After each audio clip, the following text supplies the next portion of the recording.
السلام علیکم، پلیز ہمارے یوٹیوب چینل کو سبسکرائب کریں، بیل آئیکن کے بٹن کو بھی دبا دیں، اپنے کمنٹس کا اظہار ضرور کیجیے گا۔ اس حصے میں آپ سنیں گے سورہ یوسف کا شان نزول اور قصہ یوسف علیہ السلام کو ایک ہی جگہ ذکر کرنے میں حکمت، برادران یوسف کی سازش اور سیدنا یوسف علیہ السلام کو کنویں میں پھینکنے کا فیصلہ، زلیخا کی دعوت گناہ اور سیدنا یوسف علیہ السلام کا عفت و پاک دامنی کا بے مثال مظاہرہ، عزیز مصر کی بیوی کا شہر میں چرچا اور روسا کی عورتوں کی ضیافت، بے گناہی ثابت ہونے کے باوجود سیدنا یوسف علیہ السلام قید خانے میں، جیل میں سیدنا یوسف علیہ السلام کی 2 قیدیوں سے ملاقات اور ان کے خوابوں کی تعبیر۔ تو آئیے سنتے ہیں دارالسلام اسٹوڈیو لاہور پاکستان سے قصص الانبیاء کا نواں حصہ حسد کی آگ، پیشکش محمد طارق شاہد۔ لوط علیہ السلام کے حالات اور واقعات قرآن کریم کی روشنی میں آپ نے سنے۔ آئیے اب شروع کرتے ہیں یوسف علیہ السلام کا قصہ۔ قرآن کریم نے اس قصے کو احسن القصص کہا ہے۔ اس کے بارے میں اللہ تعالی نے پوری ایک سورت یعنی سورہ یوسف نازل فرمائی۔ اس قصے میں 2 عظیم نبیوں کا تذکرہ ہے، سیدنا یعقوب بن اسحاق علیہ السلام اور یوسف بن یعقوب علیہ السلام کا۔ اپنے بھائیوں کی وجہ سے یوسف علیہ السلام کن حالات کا شکار ہوئے، آپ اس کا تفصیل سے ذکر سنیں گے۔ سورہ یوسف مکی ہے اور یوسف علیہ السلام کا قصہ اگرچہ ابتلاء و آزمائش کی داستان ہے، لیکن اس میں اور بھی بہت سے فوائد ہیں۔ سننے والا اس سے لطف اندوز ہوتا ہے، اپنے اندر رحم اور انس کے جذبات محسوس کرتا ہے۔ اس قصے میں ان حالات کی طرف بھی اشارہ ہے جو انبیاء کے ساتھ پیش آتے ہیں۔ عام انبیاء کے حالات واقعات سے معلوم ہوتا ہے کہ پہلے وہ آسودہ حال تھے، لیکن جب انہوں نے دعوت دی تو ان کی قوم نے انہیں جھٹلایا، پھر آزمائش کا سلسلہ شروع ہوا، پھر ان کی قوموں پر عذاب آیا۔ اس قصے میں معاملہ اس کے بالکل برعکس ہے۔ اس میں شروع میں ابتلاء آزمائش کا دور ہے، پھر آسانی اور فراوانی کی داستان ہے۔ ایسا کیوں ہوا؟ علماء کے اس بارے میں مختلف اقوال ہیں۔ عطا رحمت اللہ علیہ فرماتے ہیں، غمزدہ پریشان حال اگر یوسف علیہ السلام کے قصے کو سنتا ہے تو اس کے دل کو سکون ملتا ہے، وہ مطمئن ہو جاتا ہے، اس لیے کہ اس میں تنگی کے بعد آسانی ہے، مشکلات کے بعد اللہ کی نعمتوں کا نزول اس سے ظاہر ہے۔ سورہ یوسف سورہ ہود کے بعد نازل ہوئی۔ سورہ ہود میں انبیاء کرام کے تذکرے کے بعد قوم ہود اور قوم صالح کی تباہی کا ذکر آتا ہے، پھر ان اقوام کا تذکرہ ہے جو تباہ و برباد ہوئی۔ پھر سورہ یوسف عام الحزن میں نازل ہوئی۔ یہ وہ سال تھا جس میں نبی صلی اللہ علیہ وسلم کے چچا ابو طالب فوت ہوئے۔ ابو طالب ہر طرح آپ کا ساتھ دیتے رہے تھے، یہاں تک کہ رسول اکرم صلی اللہ علیہ وسلم فرماتے ہیں، قریش نے مجھ سے صحیح معنوں میں دشمنی کا آغاز ابو طالب کی وفات کے بعد کیا۔ ایک قول کے مطابق ابو طالب کی وفات کے صرف 3 دن بعد آپ کی پیاری اور محبوب بیوی، جنت کی عورتوں کی سردار، دنیا جہان کی افضل ترین عورتوں میں سے ایک سیدہ خدیجۃ الکبریٰ رضی اللہ عنہا اس دنیا سے رخصت ہو گئیں۔ انا للہ و انا الیہ راجعون۔ یہاں تک کہ ابن عباس رضی اللہ عنہما فرماتے ہیں، ان رسول اللہ صلی اللہ علیہ وسلم خط 4 خطوط ثم قال اتدرون لم خططت هذه الخطوط قالوا لا قال افضل نساء الجنة 4 مريم بنت عمران وخديجة بنت خويلد وفاطمة ابنة محمد وآسية ابنة مزاحم۔ رسول اللہ صلی اللہ علیہ وسلم نے 4 خط کھینچے، پھر صحابہ کرام کو مخاطب کر کے فرمایا، جانتے ہو یہ خط میں نے کیوں کھینچے ہیں؟ انہوں نے کہا ہم نہیں جانتے۔ تو آپ صلی اللہ علیہ وسلم نے فرمایا، جنت کی افضل ترین عورتیں 4 ہیں، ایک مریم بنت عمران، دوسری خدیجہ بنت خویلد، تیسری فاطمہ بنت محمد اور چوتھی فرعون کی بیوی آسیہ بنت مزاحم رضی اللہ عنہن اجمعین۔ سیدہ خدیجہ رضی اللہ عنہا اور ابو طالب کی وفات کا آپ صلی اللہ علیہ وسلم کو بہت شدید صدمہ ہوا۔ تب آپ کی تسلی کے لیے اللہ تعالیٰ نے سورہ یوسف نازل فرمائی اور آپ کو یقین دلایا کہ تنگی کے بعد فراخی ہوتی ہے، اور اس صورت میں سبق آموز واقعات اور عبرتوں کا تذکرہ یکجا کر دیا گیا ہے، جبکہ دوسرے انبیاء کے قصے قرآن اور احادیث میں مختلف مقامات پر ہیں۔ یہ قصہ قرآن کریم میں ایک جگہ کیوں ذکر کیا گیا، اس میں کیا حکمت تھی، اور باقی قصے مختلف مقامات پر کیوں بکھرے ہوئے ہیں، اس بارے میں علامہ قرطبی رحمت اللہ علیہ فرماتے ہیں، اللہ تعالیٰ نے انبیاء علیہم السلام کے قصے تکرار کے ساتھ ذکر کیے ہیں۔ ایک ہی بات کو بلاغت و بیان کے اصول کے تحت مختلف پیرائے میں ذکر کیا ہے، جیسا کہ ابراہیم علیہ السلام کا قصہ ہے۔ جب اللہ کے برگزیدہ فرشتے ان کے پاس آئے تو ان کے آنے پر ابراہیم علیہ السلام نے جو مہمان نوازی کی اس کو مختلف انداز میں بیان کیا گیا ہے۔ ایک جگہ فرمایا أن جاء بعجل حنيذ، وہ بغیر کسی تاخیر کے بھنا ہوا بچڑا لے آئے۔ دوسری آیت میں فرمایا فجاء بعجل سمين، پس ابراہیم فربا بچڑے کا گوشت لے آئے۔ ان دونوں جملوں کو جمع کرنے سے معلوم ہوا بھونا ہوا موٹا تازہ بچڑا پیش کیا گیا۔ مختلف جگہوں پر ان کا تذکرہ اس لیے کیا گیا کہ لوگ اس سے عبرت پکڑیں۔ علامہ قرطبی رحمت اللہ علیہ فرماتے ہیں، یوسف علیہ السلام کے قصے کو ایک جگہ اور باقی انبیاء کے قصوں کو علیحدہ بیان کرنے کی ایک حکمت یہ بھی ہے کہ مخالف پر حجت قائم ہو جائے کہ وہ نہ مکرر کلام لا سکتے ہیں اور نہ ہی قصہ یوسف علیہ السلام کی طرح اکٹھا کلام لا سکتے ہیں۔ مطلب یہ کہ بلاغت کی ہر قسم میں دشمن پر حجت قائم ہو سکے۔ اللہ تعالیٰ کلام کو مکرر اور غیر مکرر لا کر قرآن کا اعجاز بیان کرنا چاہتے ہیں کہ اللہ چاہیں تو ایک قصے کو ایک ہی جگہ بیان کر دیں، چاہیں تو مختلف جگہوں پر بیان کر دیں۔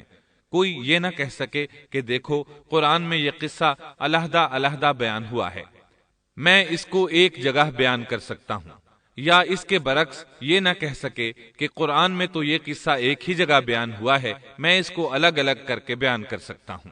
اب ہم اس قصے کا آغاز کرتے ہیں اور اسی طرح کرتے ہیں جس طرح اس کا آغاز اللہ رب العزت نے کیا ہے۔ بسم اللہ الرحمن الرحیم، الف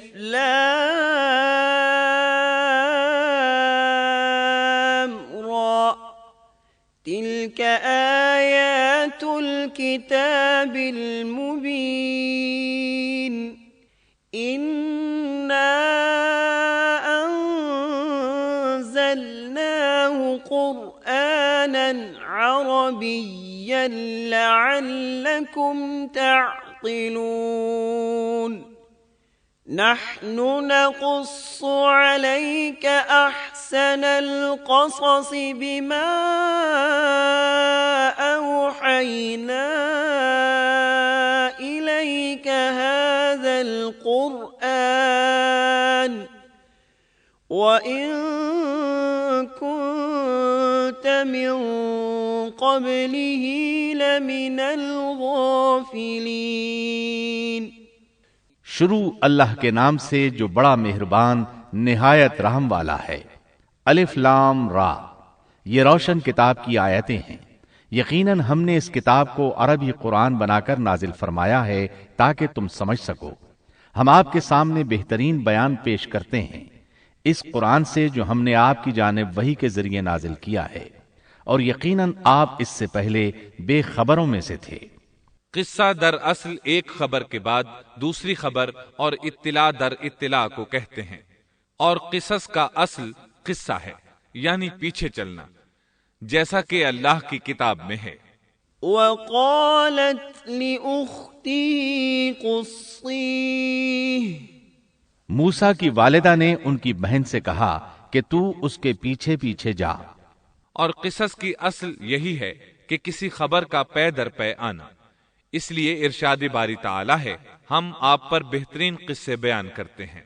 وَإِن كُنتَ مِن قَبْلِهِ لَمِنَ الْغَافِلِينَ، اور یقیناً آپ اس سے پہلے بے خبروں میں سے تھے۔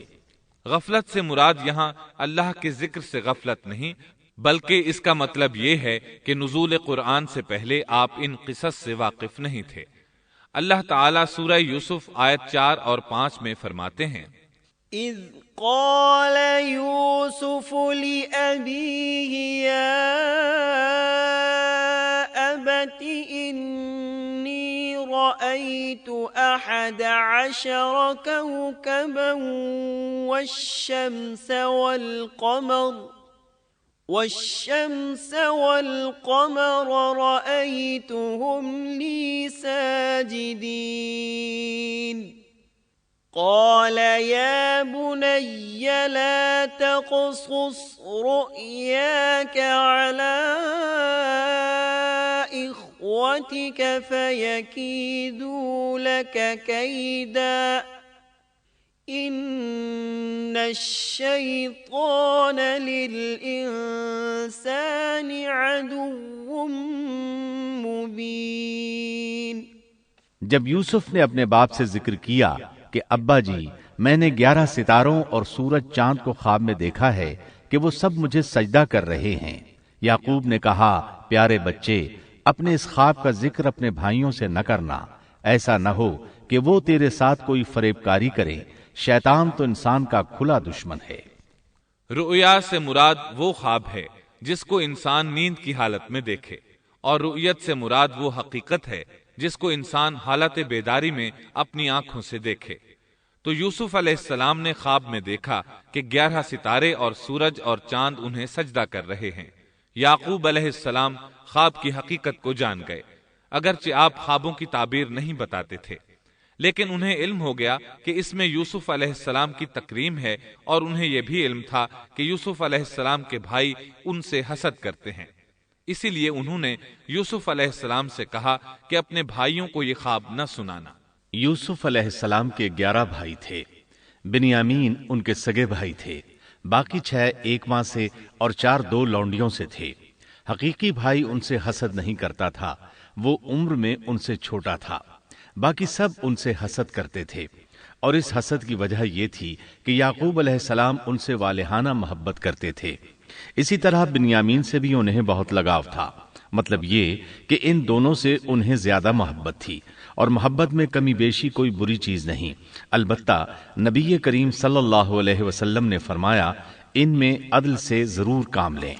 غرض یعقوب علیہ السلام کو ان دونوں سے زیادہ محبت تھی، ان کا دل ان کی طرف زیادہ مائل تھا، یہاں تک کہ لمحہ بھر بھی انہیں نظروں سے اوجھل نہیں کرتے تھے۔ یوسف علیہ السلام کے بھائی جب کھیل کے لیے نکلتے تو یعقوب علیہ السلام فرماتے یوسف کو یہیں چھوڑ دو، گویا ہر وقت ان کا پہرا دیتے تھے۔ اللہ تعالیٰ سورہ یوسف آیت 6 میں فرماتے ہیں، وَكَذَلِكَ يَجْتَبِيكَ رَبُّكَ وَيُعَلِّمُكَ مِن تَأْوِيلِ الْأَحَادِيثِ وَيُتِمُّ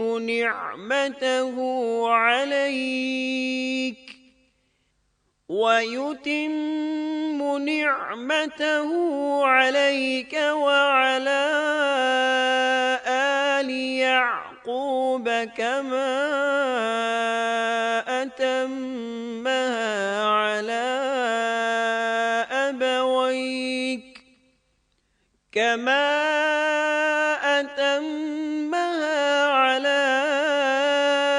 أَبَوَيْكَ مِن قَبْلُ إِبْرَاهِيمَ وَإِسْحَاقَ إِنَّ رَبَّكَ عَلِيمٌ حَكِيمٌ۔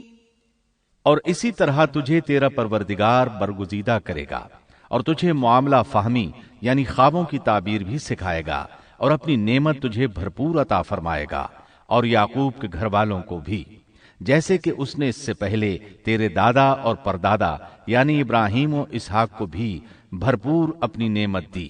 یقیناً تیرا رب بہت بڑے علم والا اور زبردست حکمت والا ہے۔ یعنی آپ کو منتخب کر لیا اور تمام بھائیوں سے آپ کو چن لیا، اور یعقوب علیہ السلام کے سارے بیٹوں سے آپ کا انتخاب کیا، اور اس دور کے لوگوں میں سے آپ کو نبوت دینے کا ارادہ کیا۔ مزید یہ کہ وہ لوگوں کو خوابوں کی تعبیر بھی بتاتے تھے، اور آیت میں جس نعمت کا ذکر ہے اس سے مراد نبوت کی نعمت ہے، اور یہ قصہ اللہ تعالیٰ نے نصیحت کے لیے ذکر کیا ہے۔ اللہ تعالیٰ سورہ یوسف آیت 7 اور 8 میں فرماتے ہیں، لقد كان في يوسف وإخوته آيات للسائلين إذ قالوا ليوسف وأخوه أحب إلى أبينا منا ونحن عصبة إن أبانا لفي ضلال مبين۔ یقیناً یوسف اور اس کے بھائیوں میں دریافت کرنے والوں کے لیے بڑی بڑی نشانیاں ہیں، جبکہ انہوں نے کہا کہ یوسف اور اس کا بھائی بنسبت ہمارے باپ کو بہت زیادہ پیارا ہے، حالانکہ ہم طاقتور جماعت ہیں، کوئی شک نہیں کہ ہمارے ابا سری غلطی میں ہیں۔ کہا جاتا ہے کہ یہودیوں نے نبی کریم صلی اللہ علیہ وسلم سے یوسف علیہ السلام کے قصے کے متعلق سوال کیا تو یہ مکمل صورت انہیں قصہ سنانے کے لیے نازل ہوئی، جبکہ بنی اسرائیل کو یہ مکمل قصہ معلوم نہ تھا، اور جو معلوم تھا وہ بھی تحریف شدہ تھا۔ قرآن ان کی اس تحریف کو واضح کرنے کے لیے بھی نازل ہوا، اور جو بھی بنی اسرائیل کا شخص یا کوئی اور اس کے متعلق پوچھے گا اس کے لیے عبرتیں اور نصیحتیں ہیں۔ یوسف کے بھائیوں نے کہا کہ ہمارا باپ یوسف اور اس کے بھائی سے زیادہ محبت کیوں کرتا ہے، جبکہ ہم ایک جماعت ہیں۔ اپنے باپ کے اس عمل پر اعتراض کیا، اور یقیناً یہ ایک بہت برا گمان تھا۔ ضلال کا معنی گمراہی ہوتا ہے، لیکن کبھی خطا پر بھی بولا جاتا ہے، اور انہوں نے باہمی مشورہ کیا اور سوچ بچار کے بعد یوسف علیہ السلام کے قتل کی تجویز طے ہوئی۔ اللہ تعالیٰ آیت 9 میں فرماتے ہیں، اقتلوا يوسف أو اطرحوه أرضا يخل لكم وجه أبيكم وتكونوا من بعده قوما صالحين۔ یوسف کو تو مار ہی ڈالو یا اسے کسی نامعلوم جگہ پھینک دو کہ تمہارے والد کا رخ صرف تمہاری طرف ہی ہو جائے، اس کے بعد تم نیک ہو جانا۔ مطلب یہ کہ وہ آپس میں کہنے لگے یوسف کو قتل کر دو۔ اس پر بڑے بھائی یہودا نے مداخلت کی اور کہا قتل بہت سنگین جرم ہے۔ اس پر وہ بولے تب پھر اسے کہیں غائب کر دو تاکہ باپ کی توجہ تمہاری طرف ہو جائے اور یوسف والی رکاوٹ ختم ہو جائے۔ دیکھیے کیسی سوچ ہے، پہلے برائی کریں گے پھر توبہ کریں گے اور نیک بن جائیں گے۔ بھلا کیا ایسا آدمی جو برائی اس نیت سے کرتا ہے بعد میں توبہ کر لے گا، کیا اس کی توبہ قبول ہوگی؟ علماء فرماتے ہیں توبہ کا دروازہ کھلا ہے۔ اللہ تعالیٰ رات کے وقت صدا دیتا ہے کہ دن کو برائی کرنے والے توبہ کر لے، اور دن کو آواز دیتا ہے رات کو برائی کرنے والے توبہ کر لے۔ کوئی توبہ کا دروازہ بند نہیں کر سکتا، یہاں تک کہ انسان جتنی بار بھی گناہ کر کے توبہ کرے اللہ قبول کرتا ہے۔ اس لیے اللہ نے ان کی توبہ قبول کر لی۔ تاہم اس بات سے ڈرنا چاہیے کہ اگر گناہ کرنے کے بعد توبہ کا موقع ہی نہ ملے اور موت آ لے تو کیا ہوگا؟ یہ بات نہایت ہی خوفناک ہے کہ توبہ کا موقع ہی نہ ملے۔ اللہ تعالیٰ آیت نمبر 10 میں فرماتے ہیں، قال قائل منهم لا تقتلوا يوسف وألقوه في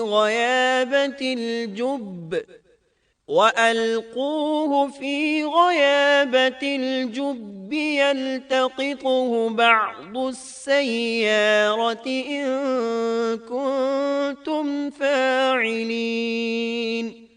ان میں سے ایک نے کہا یوسف کو قتل تو نہ کرو بلکہ اسے کسی اندھے کنویں کی تہ میں ڈالاؤ کہ اسے کوئی آتا جاتا قافلہ اٹھا لے جائے، اگر تمہیں کرنا ہی ہے تو یوں کرو۔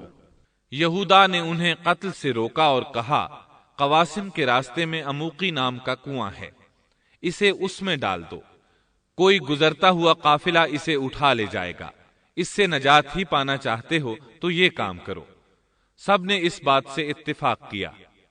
اب اپنے باپ کے پاس گئے، باپ سے انہوں نے جو کہا آیت 11 اور 12 میں آتا ہے، قالوا يا أبانا ما لك لا تأمنا على يوسف وإنا له لناصحون أرسله معنا غدا يرتع ويلعب وإنا له لحافظون۔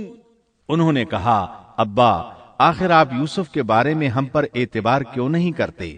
ہم تو اس کے خیر خواہ ہیں، کل آپ ضرور اسے ہمارے ساتھ بھیج دیجئے کہ خوب کھائے پیے اور کھیلے، اور اس کی حفاظت کے ہم ذمہ دار ہیں۔ یعقوب علیہ السلام نے ان کی بات کے جواب میں جو کچھ کہا آیت نمبر 13 اور 14 میں اس کا ذکر موجود ہے۔ قال إني ليحزنني أن تذهبوا به وأخاف أن يأكله الذئب وأنتم عنه غافلون قالوا لئن أكله الذئب ونحن عصبة إنا إذا لخاسرون۔ یعقوب نے کہا، اسے تمہارا لے جانا مجھے تو سخت صدمہ دے گا، اور مجھے یہ بھی کھٹکا لگا رہے گا کہ تمہاری غفلت میں اسے بھیڑیا کھا جائے۔ انہوں نے جواب دیا کہ ہم جیسی زوراور جماعت کی موجودگی میں بھی اگر اسے بھیڑیا کھا جائے تو ہم بالکل نکمے ہی ہوئے۔ وہاں بھیڑیے کثرت سے تھے، اس لیے یعقوب علیہ السلام ڈرتے تھے۔ بیٹوں کے بار بار اصرار پر یعقوب علیہ السلام یوسف علیہ السلام کو ان کے ساتھ بھیجنے پر رضامند ہو گئے۔ اللہ تعالیٰ آیت 15 میں فرماتے ہیں، فلما ذهبوا به وأجمعوا أن يجعلوه في غيابة الجب وأوحينا إليه لتنبئنهم بأمرهم هذا وهم لا يشعرون۔ پھر جب اسے لے چلے اور سب نے مل کر ٹھان لیا کہ اسے غیر آباد گہرے کنویں کی تہ میں پھینک دیں، ہم نے یوسف کی طرف وحی کی کہ یقیناً وقت آ رہا ہے کہ تو انہیں اس ماجرے کی خبر اس حال میں دے گا کہ وہ جانتے ہی نہ ہوں گے۔ بعض روایات کے مطابق انہوں نے راستے میں یوسف علیہ السلام کو مارا پیٹا، برا بھلا کہا، اور ایسا کرنا ان کے لیے معمولی بات تھی کیونکہ وہ تو قتل کے درپے تھے۔ آخر کار کنویں کے پاس پہنچے اور مشورے کے مطابق انہیں کنویں میں ڈال دیا۔ یوسف علیہ السلام کنویں میں ایک پتھر پر گرے، یعنی پانی میں نہ گرے، آپ اس پتھر پر بیٹھ گئے۔ اللہ تعالیٰ کی طرف سے انہیں تسلی دی گئی کہ آپ پریشان نہ ہوں، بہت جلد آپ کنویں سے نکلیں گے اور انہیں ان کے اس گھناؤنے فعل کے بارے میں بتلائیں گے، اور انہیں اس بات کا گمان بھی نہیں ہوگا کہ ایسا وقت بھی آئے گا۔ یوسف علیہ السلام کو کنویں میں ڈالنے کے بعد انہوں نے گھر جانے کی تیاری کی۔ آیت نمبر 16 میں آتا ہے، وَجَاءُوا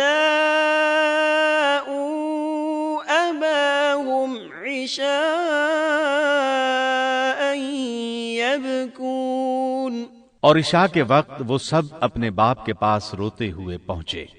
امام عامش قاضی شریح رحمت اللہ علیہ کی مجلس میں بیٹھے تھے۔ ایک عورت آئی، اس کا ایک آدمی سے جھگڑا تھا، وہ بہت شدت سے رو رہی تھی۔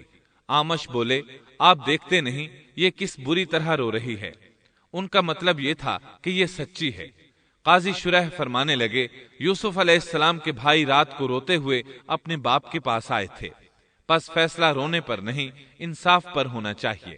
اب یوسف علیہ السلام کے بھائیوں نے باپ کو تفصیل سنائی۔ اللہ تعالیٰ اس کا ذکر آیت 17 میں فرماتے ہیں، قالوا يا أبانا إنا ذهبنا نستبق أبق وتركنا يوسف عند متاعنا فأكله الذئب وما أنت بمؤمن لنا ولو كنا صادقين۔ اور کہنے لگے کہ ابا جی ہم تو آپس میں دوڑ میں لگ گئے اور یوسف کو ہم نے سامان کے پاس چھوڑا، پس اسے بھیڑیا کھا گیا۔ آپ تو ہماری بات نہیں مانیں گے، گو ہم بالکل سچے ہی ہوں۔ سو انہوں نے یہ بات بتائی، لیکن اس سے جھوٹ صاف ظاہر ہو رہا تھا، جیسا کہ اگلی آیت میں ہے۔ وَجَاءُوا عَلَى قَمِيصِهِ بِدَمٍ كَذِبٍ، اور یوسف کے کرتے کو جھوٹ موٹ کے خون سے خون آلود بھی کر لائے تھے۔ ابن عباس رضی اللہ عنہما فرماتے ہیں کہ انہوں نے بکری ذبح کی اور یوسف علیہ السلام کی قمیص پر اس کا خون مل لیا اور خون میں لت پت قمیص یعقوب علیہ السلام کے پاس لے آئے۔ جب یعقوب علیہ السلام نے دیکھا تو فرمانے لگے، یہ بھیڑیا بھی کتنا رحم دل تھا، میرے بیٹے کو تو کھا لیا اور قمیص کو کچھ نہیں کہا، تمہاری عقل کہاں ہے؟ اس بات کا ذکر آیت 18 میں ہے۔ قال بل سولت لكم أنفسكم أمرا فصبر جميل والله المستعان على ما تصفون۔ باپ نے کہا یوں نہیں، بلکہ تم نے اپنے ہی دل سے ایک بات بنا لی ہے، پس صبر ہی بہتر ہے، اور تمہاری بنائی ہوئی باتوں پر اللہ ہی سے مدد کی طلب ہے۔ ادھر دوسری طرف کیا ہوا؟ آیت 19 میں اللہ فرماتے ہیں، وَجَاءَتْ سَيَّارَةٌ فَأَرْسَلُوا وَارِدَهُمْ فَأَدْلَى دَلْوَهُ قَالَ يَا بُشْرَى هَذَا غُلَامٌ وَأَسَرُّوهُ بِضَاعَةً وَاللَّهُ عَلِيمٌ بِمَا يَعْمَلُونَ۔ اور ایک قافلہ آیا اور انہوں نے اپنے ایک پانی لانے والے کو بھیجا، اس نے اپنا ڈول لٹکا دیا اور کہنے لگا، واہ واہ، خوشی کی بات ہے، یہ تو ایک لڑکا ہے۔ انہوں نے اسے مال تجارت قرار دے کر چھپا دیا، اور اللہ اس سے باخبر تھا جو وہ کر رہے تھے۔ تفصیل اس کی یہ ہے کہ ایک قافلہ اس کنویں کے پاس سے گزرا جس میں یوسف علیہ السلام موجود تھے۔ انہوں نے پانی کی تلاش میں ایک خادم کو بھیجا، وہ کنویں تک پہنچا، اس نے کنویں میں ڈول لٹکایا، یوسف علیہ السلام اس ڈول میں بیٹھ گئے۔ خادم نے ڈول نکالا تو اس میں ایک خوبصورت بچے کو دیکھا، مارے خوشی کے وہ پکار اٹھا، یہاں ایک لڑکا ہے۔ اس زمانے میں غلاموں اور لونڈیوں کی تجارت ہوتی تھی، انہیں خوف محسوس ہوا کہ کہیں یہ لڑکا ان سے چھن نہ جائے۔ اس خوف کے پیش نظر انہوں نے یوسف علیہ السلام کو چھپا لیا۔ انہوں نے یہ بھی سوچا کہ شاید یہ بھاگا ہوا غلام ہے، اگر اس کا مالک آ گیا تو وہ اسے لے جائے گا۔ یہ قافلہ مدائن سے مصر جا رہا تھا۔ جب یہ مصر پہنچے تو انہوں نے یوسف علیہ السلام کو معمولی قیمت میں فروخت کر دیا۔ معمولی قیمت میں فروخت کرنے کی جلدی بھی انہوں نے اسی خیال کے تحت کی کہ کہیں اس کا مالک نہ آ جائے۔ ابن عباس رضی اللہ عنہما فرماتے ہیں کہ انہوں نے یوسف علیہ السلام کو صرف 20 درہم میں بیچ دیا، اور یہ نہایت معمولی قیمت تھی۔ آیت نمبر 21 میں ہے، وَقَالَ الَّذِي اشْتَرَاهُ مِن مِّصْرَ لِامْرَأَتِهِ أَكْرِمِي مَثْوَاهُ عَسَىٰ أَن يَنفَعَنَا أَوْ نَتَّخِذَهُ وَلَدًا۔ مصر والوں میں سے جس نے اسے خریدا تھا، اس نے اپنی بیوی سے کہا کہ اسے بہت عزت و احترام کے ساتھ رکھو، بہت ممکن ہے کہ یہ ہمیں فائدہ پہنچائے یا اسے ہم اپنا بیٹا ہی بنا لیں۔ یہ شخص مصر کا وزیر خزانہ تھا، بے اولاد تھا۔ اس نے سوچا شاید یہ لڑکا بڑا ہو کر اچھا انسان بنے، لہٰذا کیوں نہ ہم اسے بیٹا بنا لیں۔ اس طرح یوسف علیہ السلام وزیر خزانہ کے گھر پلے بڑھے۔ وزیر خزانہ عزیز مصر کہلاتا تھا۔ عزیز نے آپ کو بیٹوں کی طرح رکھا۔ آپ کچھ بڑے ہوئے تو شاہی محل کی دیکھ بھال آپ کے ذمے لگا دی گئی۔ شاہی محل کے تمام اختیارات آپ کے سپرد کر دیے گئے۔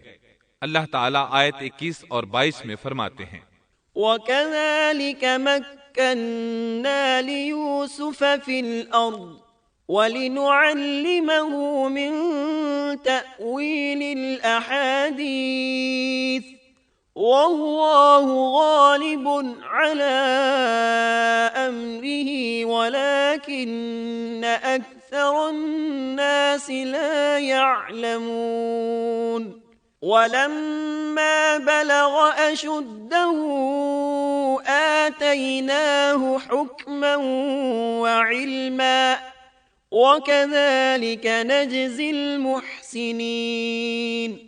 یوں ہم نے مصر کی سرزمین میں یوسف کا قدم جما دیا کہ ہم اسے خواب کی تعبیر کا کچھ علم سکھا دیں۔ اللہ اپنے ارادے پر غالب ہے، لیکن اکثر لوگ بے علم ہوتے ہیں۔ اور جب یوسف پختگی کی عمر کو پہنچ گئے تو ہم نے اسے قوت فیصلہ اور علم دیا۔ ہم نیک کاروں کو اسی طرح بدلہ دیتے ہیں۔ یوسف علیہ السلام بہت پاکیزہ اور توحید والے ماحول میں پروان چڑھے۔ گھر کا سارا انتظام انہی کے ہاتھ میں تھا۔ آپ بہت بصیرت اور سوجھ بوجھ سے گھر کا نظام چلا رہے تھے۔ ابھی عزیز مصر کی بیوی نے آپ کو گمراہ کرنے کی کوشش نہیں کی تھی کہ حلم، علم اور بصیرت کی صفات آپ میں موجود تھیں۔ مفسرین لکھتے ہیں جب یوسف علیہ السلام کی عمر 17-18 سال کی ہوئی تو جوانی کے ساتھ ان کے حسن میں مزید اضافہ ہوا۔ حسن یوسف واقعی بے مثال تھا۔ نبی اکرم صلی اللہ علیہ وسلم فرماتے ہیں معراج کی رات میری ملاقات یوسف علیہ السلام سے ہوئی۔ ایسا لگتا تھا کہ دنیا کا نصف حسن یوسف علیہ السلام کو ملا ہے۔ مفسرین اس کی وضاحت کرتے ہیں کہ حسن کو اللہ تعالیٰ نے 2 حصوں میں تقسیم کیا ہے۔ آدھا حسن یوسف علیہ السلام کو دیا اور آدھا باقی ساری مخلوق میں تقسیم کر دیا۔ اللہ اکبر، یہ ہے حسن یوسف۔ اور جب یوسف کے حسن کی کیفیت یہ ہے تو پھر اس کے خالق کے کیا کہنے۔ جب عزیز مصر کی بیوی نے ان کا حسن دیکھا تو بے اختیار ہو گئی۔ اس کے اندر ہیجان پیدا ہوا۔ اس نے یوسف علیہ السلام سے بدکاری کا ارادہ کر لیا۔ ان کے ساتھ لطف و عنایت کا سلسلہ شروع کر دیا اور پھسلانے کے جتنے طریقے ہو سکتے تھے وہ اختیار کیے۔ ناز و نخرے کے ساتھ اس سے پیش آنے لگی۔ اللہ آیت 23 میں فرماتے ہیں وراودته التي هو في بيتها عن نفسه وغلقت الأبواب وقالت هيت لك قال معاذ الله إنه ربي أحسن مثواي انہو لا یفلح الظالمون۔ اس عورت نے جس کے گھر میں یوسف تھے یوسف کو بہلانا پھسلانا شروع کیا کہ وہ اپنے نفس کی نگرانی چھوڑ دے اور دروازے بند کر کے کہنے لگی لو آ جاؤ۔ یوسف نے کہا اللہ کی پناہ، وہ میرا رب ہے، مجھے اس نے بہت اچھی طرح رکھا ہے، بے انصافی کرنے والوں کا بھلا نہیں ہوتا ہے۔ مطلب یہ کہ آخر نوبت یہاں تک پہنچ گئی کہ ایک دن اس نے سارے دروازے بند کر لیے اور کہنے لگی آئیے یوسف، میں نے یہ زیب و زینت آپ کے لیے کی ہے۔ یوسف علیہ السلام فرمانے لگے اللہ کی پناہ، یہ ناممکن ہے، میں ایسا نہیں کر سکتا۔ کیا میں اپنے مالک کی گھر والی سے بدکاری کروں جس نے مجھے اپنے بیٹوں کی طرح ناز و نعمت میں رکھا؟ یہ بہت بڑا ظلم ہے اور ظالم لوگ فلاح نہیں پا سکتے۔ آپ نے فوراً انکار کر دیا، اس لیے کہ آپ صاحب علم تھے، صاحب حلم تھے، بادشاہ کے مقام اور مرتبے کو جاننے کے ساتھ برائی کے نقصانات سے بھی باخبر تھے، خود صاحب فضل تھے اور اہل فضل کے مقام و مرتبے سے بھی واقف تھے۔ قرآن کریم کی آیات آپ کی طہارت اور پاکیزگی بیان کر رہی ہیں۔ آیت 24 میں ہے وَلَقَدْ هَمَّتْ بِهِ وَهَمَّ بِهَا لَوْلَا أَن رَّأَىٰ بُرْهَانَ رَبِّهِ۔ اس عورت نے یوسف کا قصد کیا اور یوسف اس کا قصد کرتے اگر وہ اپنے پروردگار کی دلیل نہ دیکھتے۔ یوسف علیہ السلام نے اس کا ارادہ نہیں کیا، یہاں تک کہ اللہ تعالیٰ کی مہربانی سے ان کے دل میں اس گناہ کا خیال تک نہیں آیا۔ اللہ تعالیٰ نے آخر آپ کو علم بھی دیا تھا اور حلم بھی۔ آپ بادشاہ کے مرتبے سے واقف تھے، نیک تھے، جانتے تھے زانی کبھی فلاح نہیں پا سکتا، بلکہ آپ نے تو فوراً کہہ دیا۔ اللہ کی پناہ، میں ایسا ہرگز نہیں کر سکتا۔ اتنی بڑی آزمائش میں ان کے دل میں خیال آنا ممکن تھا، جیسا کہ سخت گرمی اور پیاس کی حالت میں کسی کو ٹھنڈے پانی کا گلاس ملے تو دل میں پانی پی لینے کا خیال ضرور آتا ہے، لیکن پھر یاد آتا ہے کہ وہ روزے سے ہے۔ لیکن یوسف علیہ السلام کے دل میں تو اتنا سا خیال بھی نہیں آیا۔ اس کی وجہ یہ تھی کہ آپ نے اپنے رب کی دلیل دیکھی تھی۔ وہ دلیل کیا تھی، اس بارے میں مفسرین کے مختلف اقوال ہیں۔ بعض کہتے ہیں آپ نے جبرائیل علیہ السلام کو دیکھا، بعض کہتے ہیں آپ نے یعقوب علیہ السلام کو دیکھا، وہ انہیں انگلی کے اشارے سے منع کر رہے تھے۔ بعض نے لکھا ہے کہ آپ نے دروازے پر یہ لکھا دیکھا تھا، إنه كان فاحشة وساء سبيلا۔ بے شک زنا بڑی بے حیائی اور بہت ہی بری راہ ہے۔ بہرحال یہ مفسرین اور مورخین کے اقوال ہیں، اس بارے میں کوئی صحیح حدیث نہیں ملتی۔ اتنا ہے کہ آپ نے کوئی ایسی چیز دیکھی ضرور تھی جس کی بنا پر آپ کو خیال تک نہ آیا، اور برہان اللہ ہی کی طرف سے تھی، اس نے انہیں سوچنے بھی نہ دیا۔ اللہ آیت نمبر 24 میں فرماتے ہیں، كذلك لنصرف عنه السوء والفحشاء إنه من عبادنا المخلصين۔ اس طرح ہم نے انہیں اس برائی اور بے حیائی سے بچا لیا کیونکہ وہ ہمارے مخلص بندوں میں سے تھے۔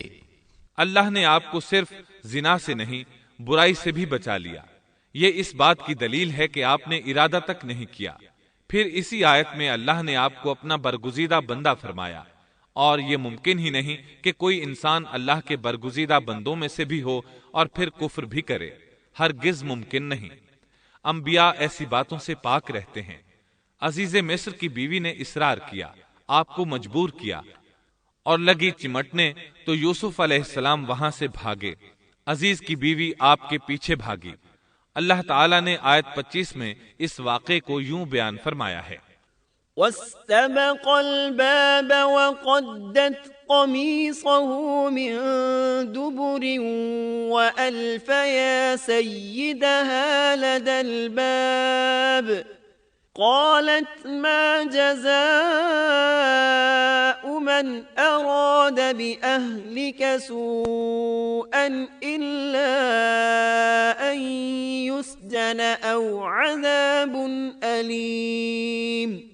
اور دونوں دروازے کی طرف دوڑے، اور اس عورت نے یوسف کا کرتا پیچھے کی طرف سے کھینچ کر پھاڑ ڈالا، اور دروازے کے پاس ہی عورت کا شوہر دونوں کو مل گیا۔ تو کہنے لگی، جو شخص تیری بیوی کے ساتھ برا ارادہ کرے بس اس کی سزا یہی ہے کہ اسے قید کر دیا جائے یا اور کوئی دردناک سزا دی جائے۔ سیدنا یوسف علیہ السلام خود کو بچانے کے لیے دروازے کی طرف دوڑ پڑے تھے، یہ پیچھے دوڑی۔ دروازہ بند تھا، ابھی آپ دروازہ کھولنے کی کوشش کر رہے تھے کہ اس نے پیچھے سے آپ کی قمیص پکڑ لی۔ جھٹکا جو لگا تو قمیص پیچھے سے پھٹ گئی۔ اسی دوران دروازہ کھل گیا اور عزیز مصر اندر داخل ہوا۔ اس نے یہ منظر اپنی آنکھوں سے دیکھا کہ اس کی بیوی زیب و زینت کے ساتھ بند سنور کر یوسف علیہ السلام کے بالکل پیچھے کھڑی ہے۔ اسی وقت اس نے خود کو الزام سے بچانے کے لیے کہہ دیا، جو تیری بیوی کے ساتھ برائی کا ارادہ رکھتا ہے اس کا کیا بدلہ ہے؟ پھر خود ہی کہنے لگی، اسے قید خانے میں بند کر دینا چاہیے۔ ایسا اس نے اس لیے کہا کہیں وہ یوسف علیہ السلام کو قتل نہ کر دے۔ ادھر یوسف علیہ السلام نے بھی فوراً اپنا دفاع کیا اور کہا، میں مجرم نہیں، بلکہ یہ ساری کارستانی اس کی اپنی ہے۔ آیت 26 اور 27 میں ہے، قال هي راودتني عن نفسي وشهد شاهد من أهلها إن كان قميصه قد من قبل فصدقت وهو من الكاذبين وَإِن كَانَ قَمِيصُهُ قُدَّ مِن دُبُرٍ فكذبت وهو من الصادقين۔ یوسف نے کہا یہ عورت ہی مجھے پھسلا رہی تھی، اور عورت کے قبیلے ہی کے ایک شخص نے گواہی دی کہ اگر اس کا کرتا آگے سے پھٹا ہوا ہو تو عورت سچی ہے اور یوسف جھوٹ بولنے والوں میں سے ہے، اور اگر اس کا کرتا پیچھے کی جانب سے پھٹا ہوا ہو تو عورت جھوٹی ہے اور یوسف سچوں میں سے ہے۔ یہ گواہ کون تھا؟ اس بارے میں دو قسم کی روایات ہیں۔ پہلی روایت یہ ہے کہ وہ دودھ پیتا بچہ تھا، اس نے کہا کہ اس عورت نے بہکایا ہے، اور یہ اللہ کا معجزہ تھا۔ دوسری روایت یہ ہے کہ عزیز مصر کے ساتھ اس کا چچا زاد تھا، اس نے کہا قمیص دیکھو کہاں سے پھٹی ہے، پیچھے سے پھٹی ہے تو یوسف سچے، اور آگے سے پھٹی ہے تو پھر وہ سچی ہے، یوسف جھوٹے ہیں۔ آیت نمبر 28 میں آتا ہے فلما رأى قميصه قد من دبر قال إنه من كيدكن إن كيدكن عظيم۔ سو جب خاوند نے دیکھا کہ یوسف کا کرتا پیٹھ کی جانب سے پھٹا ہوا ہے تو صاف کہہ دیا کہ یہ تو عورتوں کی چال بازی ہے، بے شک تمہاری چال بازی بہت بڑی ہے۔ سید قطب کہتے ہیں عزیز مصر ان لوگوں میں سے تھا جن کے نزدیک شرف کی کوئی قیمت نہیں تھی، اگر اس میں غیرت ہوتی تو اس کا خون کھولتا، وہ عورت پر برہم ہوتا، لیکن اس نے غصے کے بغیر کہا۔ آیت 29 میں ہے یوسف اعرض عن هذا واستغفری لذنبک انک کنت من الخاطئین۔ یوسف اب اس بات کو جانے دو، اور اے عورت تو اپنے گناہ سے توبہ کر، بے شک تو گناہ گاروں میں سے ہے۔ اس کے علاوہ اس نے کوئی اور بات نہ کی، یہاں تک کہ یوسف علیہ السلام کو گھر ہی میں رہنے دیا، جدا بھی نہ کیا۔ لیکن پھر یہ خبر شہر میں آگ کی طرح پھیل گئی، عورتیں طرح طرح کی باتیں کرنے لگیں، لوگ عزیز مصر کی بیوی کو تانے دینے لگے۔ آیت 30 میں ہے وقال نسوة في المدينة امرأة العزيز تراود فتاها عن نفسه قد شغفها حبا إنا لنراها في ضلال مبين۔ اور شہر کی عورتوں میں چرچا ہونے لگا کہ عزیز مصر کی بیوی اپنے جوان غلام کو اپنا مطلب نکالنے کے لیے بہلانے پھسلانے میں لگی رہتی ہے، اس کے دل میں یوسف کی محبت بیٹھ گئی ہے، ہمارے خیال میں تو وہ سری گمراہی میں ہے۔ یہ چرچا ہونے لگا کہ عزیز مصر کی بیوی ایک غلام کے ساتھ برائی پر تل گئی، اگر کسی آزاد کے ساتھ ایسا کرتی تو معاملہ اور تھا، غلام سے محبت کر بیٹھی، یہ تو اس نے بے وقوفی کی انتہا کر دی، اس طرح اسے خوب برا بھلا کہا گیا۔ یہ خبر عزیز مصر کی بیوی تک بھی پہنچ گئی۔ آیت 31 میں ہے فلما سمعت بمكرهن أرسلت إليهن وأعتدت لهن متكئا وآتت كل واحدة منهن سكينا وقالت اخرج عليهن فلما رأينه أكبرنه وقطعن أيديهن وقلن حاش لله ما هذا بشرا إن هذا إلا ملك كريم۔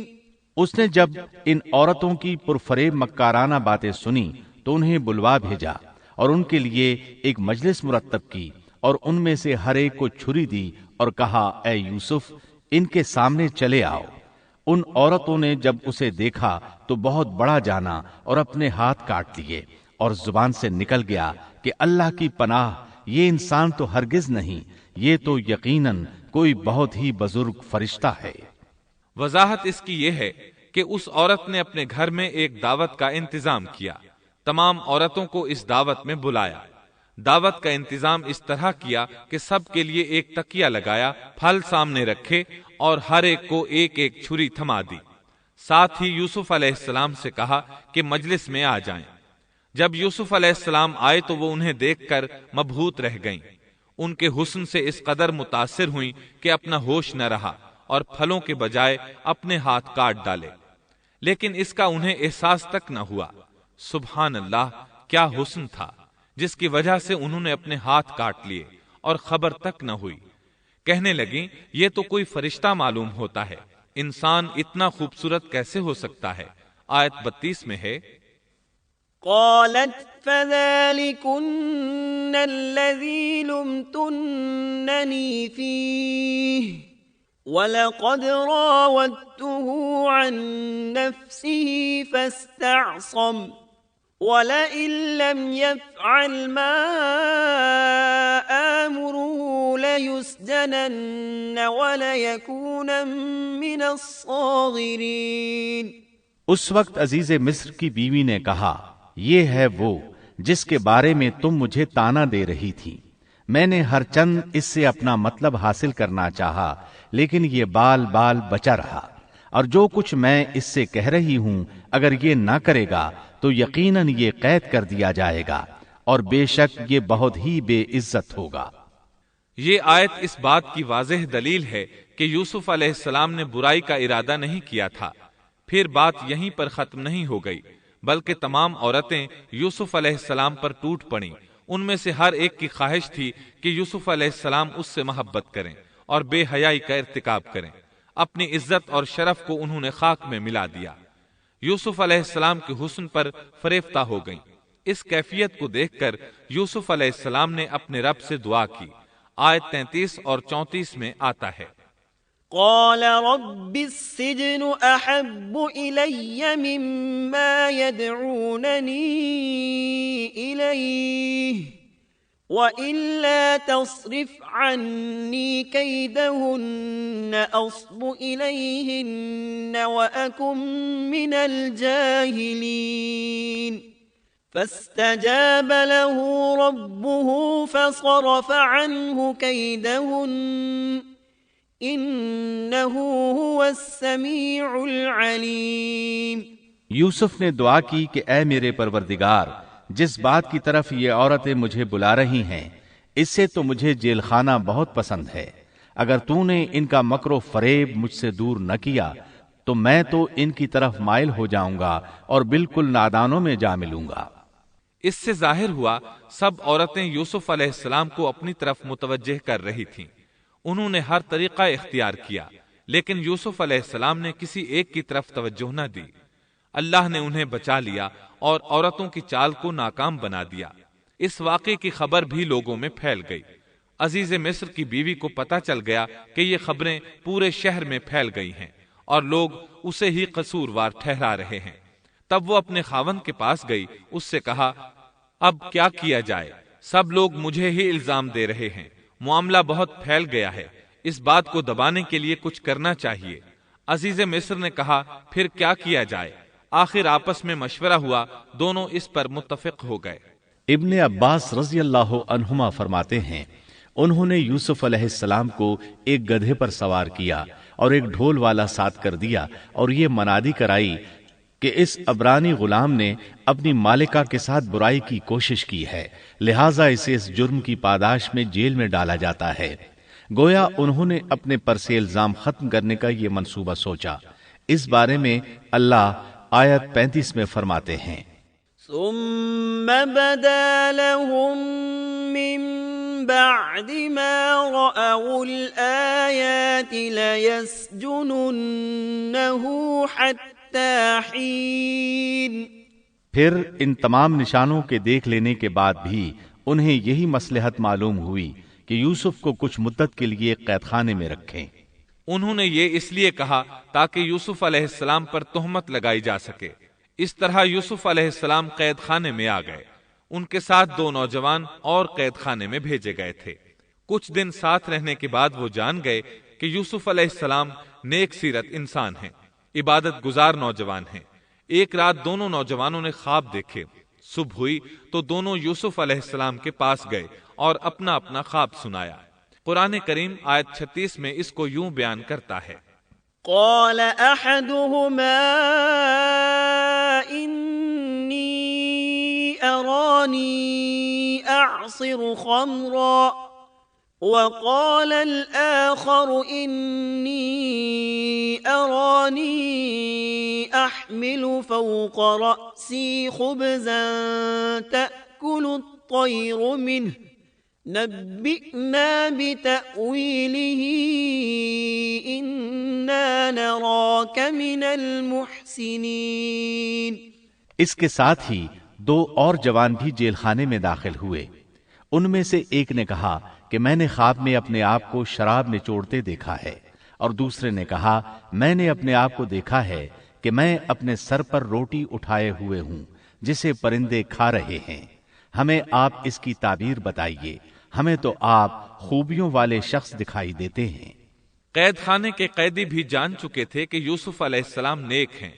آپ نے سوچا یہ دین کی دعوت دینے کا بہترین موقع ہے۔ انہوں نے جو کچھ ان سے کہا وہ آیت نمبر 37 اور 38 میں اس طرح آیا ہے، قال لا يأتيكما طعام ترزقانه إلا نبأتكما بتأويله قبل أن يأتيكما ذلكما مما علمني ربي إني تركت ملة قوم لا يؤمنون بالله وهم بالآخرة هم كافرون واتبعت ملة آبائي إبراهيم وإسحاق ويعقوب ما كان لنا أن نشرك بالله من شيء ذلك من فضل الله علينا وعلى الناس ولكن أكثر الناس لا يشكرون۔ یوسف نے کہا تمہیں جو کھانا دیا جاتا ہے اس کے تمہارے پاس پہنچنے سے پہلے ہی میں تمہیں اس کی تعبیر بتلا دوں گا۔ یہ سب اس علم کی بدولت ہے جو مجھے میرے رب نے سکھایا ہے۔ میں نے ان لوگوں کا مذہب چھوڑ دیا ہے جو اللہ پر ایمان نہیں رکھتے اور آخرت کے بھی منکر ہیں۔ میں اپنے باپ دادوں کے دین کا پابند ہوں، یعنی ابراہیم، اسحاق اور یعقوب کے دین کا۔ ہمیں ہرگز یہ سزاوار نہیں کہ ہم اللہ کے ساتھ کسی کو بھی شریک کریں۔ ہم پر اور تمام اور لوگوں پر اللہ کا یہ خاص فضل ہے، لیکن اکثر لوگ ناشکری کرتے ہیں۔ سے پہلے اپنا تعارف کرایا، ابراہیم اور یعقوب علیہ السلام کے بارے میں بتایا، اور اس زمانے کے لوگ ابراہیم علیہ السلام کو مانتے تھے۔ ابراہیم علیہ السلام معروف تھے، جانے پہچانے تھے۔ نبی کریم صلی اللہ علیہ وسلم سے پوچھا گیا کہ کریم یعنی عزت دار کون ہے؟ آپ نے فرمایا عزت دار کے بیٹے، عزت دار کے پوتے اور عزت دار کے پڑ پوتے، یعنی یوسف بن یعقوب بن اسحاق بن ابراہیم علیہ السلام۔ مطلب یہ کہ 4 پشتوں تک نبوت کی فضیلت یوسف علیہ السلام کے سوا کسی کے حصے میں نہیں آئی۔ یہ عزت اور بزرگی کی انتہا ہے۔ آپ نے اپنے دین کا تعارف کرانے کے بعد ان سے جو کچھ کہا وہ آیت 39 اور 40 میں آتا ہے، یا صاحبی السجن اارباب متفرقون خیر ام اللہ الواحد القہار ما تعبدون من دونه إلا أسماء سميتموها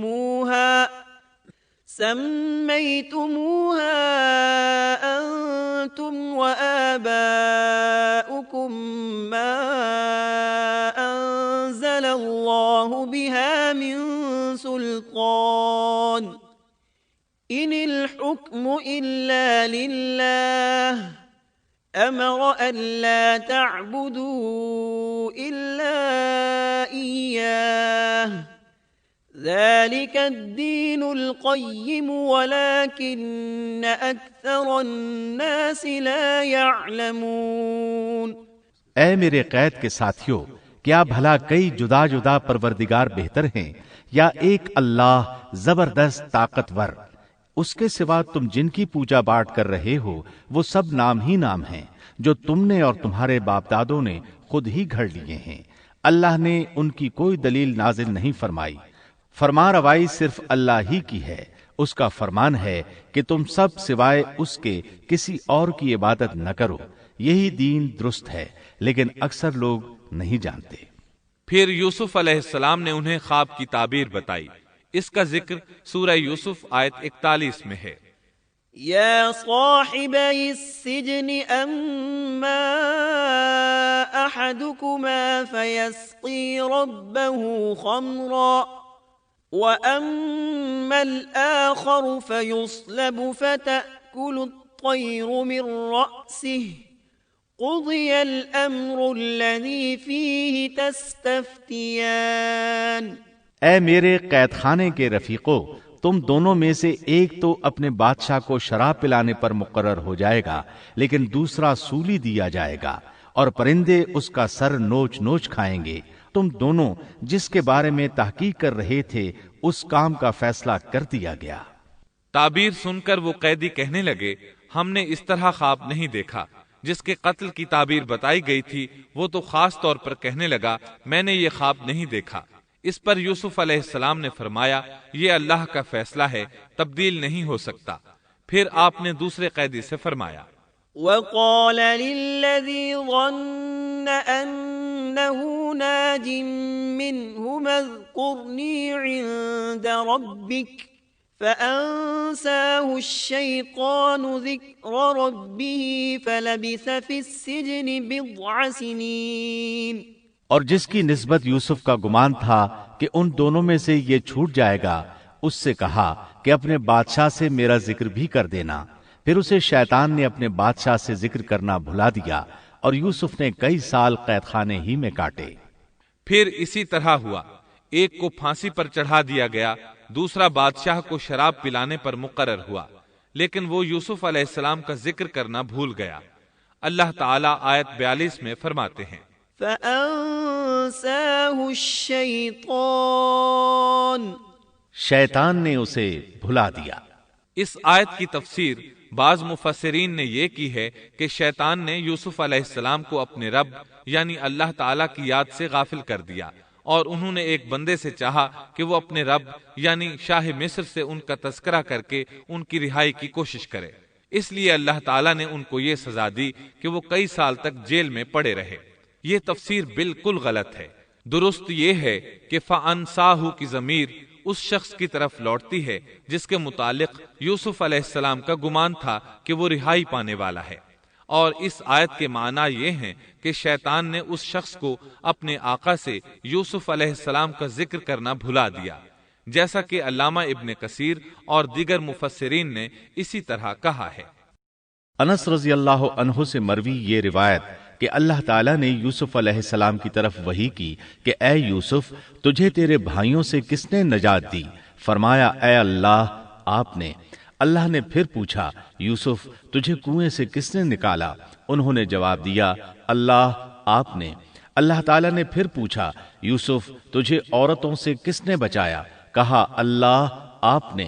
اب اللہ نے فرمایا، پھر اب اللہ کے سوا کسی اور سے نجات کیوں طلب کرتے ہو؟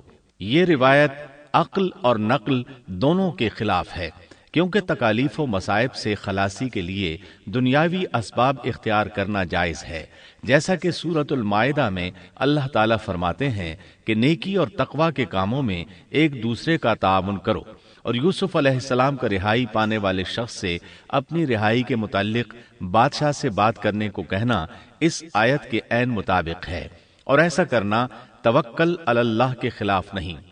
لہذا مذکورہ بیان کردہ روایت جس طرح سند کے اعتبار سے کمزور ہے، اسی طرح مفہوم کے اعتبار سے بھی قرآن کے خلاف ہے۔ یوسف علیہ السلام قید خانے میں پڑے ہیں، کسی کو ان کی خبر تک نہیں۔ یہ ان کی ایک اور آزمائش تھی، کسی کو خبر ہو تو نکالے۔ آخر کچھ مدت بعد بادشاہ نے خواب دیکھا۔ وقال الملك إني أرى 7 بقرات سمان يأكلهن سبع عجاف وسبع سنبلات خضر وأخر يابسات۔ بادشاہ نے کہا میں نے خواب میں دیکھا ہے کہ 7 موٹی تازی فربا گائیں ہیں جن کو 7 دبلی پتلی لاغر گائیں کھا رہی ہیں، اور 7 بالیاں ہیں ہری ہری اور دوسری 7 بالکل خشک۔ اس خواب نے بادشاہ کو پریشان کر دیا۔ اس نے کہا يا أيها الملأ أفتوني في رؤياي إن كنتم للرؤيا تعبرون قالوا أضغاث أحلام وما نحن بتأويل الأحلام بعالمين۔ اے درباریو، میرے اس خواب کی تعبیر بتلاؤ اگر تم خواب کی تعبیر دے سکتے ہو۔ انہوں نے جواب دیا یہ تو اڑتے اڑاتے پریشان خواب ہیں، اور ایسے شوریدہ پریشان خوابوں کی تعبیر جاننے والے ہم نہیں۔ جب وہ خواب کی تعبیر نہ بتا سکے تب اس ساقی کو یوسف علیہ السلام یاد آئے۔ وہ چونک اٹھا۔ وقال الذي نجا منهما وادكر بعد أمة أنا أنبئكم بتأويله فأرسلون۔ ان 2 قیدیوں میں سے جو رہا ہوا تھا اسے مدت کے بعد یاد آ گیا اور کہنے لگا میں تمہیں اس کی تعبیر بتلا دوں گا، مجھے جانے کی اجازت دیجیے۔ قید خانہ شہر سے باہر تھا، انہوں نے اسے ادھر روانہ کر دیا۔ وہ جیل پہنچا، یوسف علیہ السلام سے ملا اور بولا يوسف أيها الصديق أفتنا في 7 بقرات سمان يأكلهن 7 عجاف و7 سنبلات خضر وأخر يابسات لعلي أرجع إلى الناس لعلهم يعلمون۔ اے یوسف، اے بہت بڑے سچے، آپ ہمیں اس خواب کی تعبیر بتلائیے کہ 7 موٹی تازی گائیں ہیں جنہیں 7 دبلی پتلی گائیں کھا رہی ہیں، اور 7 بالکل سبز خوشے ہیں اور 7 ہی دوسرے بالکل خشک ہیں، تاکہ میں واپس جا کر ان لوگوں سے کہوں تاکہ وہ سب جان لیں۔ تب یوسف علیہ السلام نے خواب کی تعبیر بتائی۔ قال تزرعون 7 سنين دأبا فما حصدتم فذروه في سنبله إلا قليلا مما تأكلون ثم يأتي من بعد ذلك 7 شداد يأكلن ما قدمتم لهن إلا قليلا مما تحصنون۔ یوسف نے جواب دیا کہ تم 7 سال تک پے در پے لگاتار حسب عادت غلہ بویا کرنا اور فصل کاٹ کر اسے بالیوں سمیت ہی رہنے دینا سوائے اپنے کھانے کی تھوڑی سی مقدار کے۔ اس کے بعد 7 سال نہایت سخت قحط کے آئیں گے، وہ اس غلے کو کھا جائیں گے جو تم نے ان کے لیے ذخیرہ رکھ چھوڑا تھا، سوائے اس تھوڑے سے غلے کے جو تم محفوظ کر کے رکھو گے۔ آپ نے صرف خواب کی تعبیر نہیں بتائی بلکہ علاج بھی بتایا۔ اس کے بعد ایک اور بات بھی بتائی۔ ثم يأتي من بعد ذلك عام فيه يغاث الناس وفيه يعصرون۔ اس کے بعد جو سال آئے گا اس میں لوگوں پر خوب بارش برسائی جائے گی اور وہ اس میں شیرہ انگور بھی خوب نچوڑیں گے۔ ساقی بہت تیزی سے واپس گیا، بادشاہ کو پوری تفصیل بتائی۔ تب بادشاہ نے کہا یوسف کو میرے پاس لاؤ۔ بادشاہ کا قاصد واپس آیا اور آپ سے کہا بادشاہ آپ کو بلا رہا ہے۔ یوسف علیہ السلام نے کہا میں قید خانے سے نہیں نکلوں گا۔ نبی کریم صلی اللہ علیہ وسلم فرماتے ہیں اللہ یوسف علیہ السلام پر رحم فرمائے، انہوں نے کس حد تک صبر کیا۔ ان کی جگہ میں ہوتا اور مجھے قید خانے سے نکلنے کے لیے کہا جاتا تو میں فوراً باہر نکل جاتا۔ 7 سال تک قید میں رہنے کے بعد اگر کوئی قیدی سے باہر نکلنے کے لیے کہے اور وہ باہر نکلنے سے انکار کر دے تو یہ بات عجیب ہی لگ سکتی تھی، لیکن یوسف علیہ السلام ہر طرح سے بری ہو کر نکلنا چاہتے تھے، چنانچہ آپ نے کہا ارجع إلى ربك فاسأله ما بال النسوة اللاتي قطعن أيديهن إن ربي بكيدهن عليم۔ یوسف نے کہا اپنے بادشاہ کے پاس واپس جا اور اس سے پوچھ کہ ان عورتوں کا حقیقی واقعہ کیا ہے جنہوں نے اپنے ہاتھ کاٹ لیے تھے، ان کے ہیلے کو صحیح طور پر جاننے والا میرا پروردگار ہی ہے۔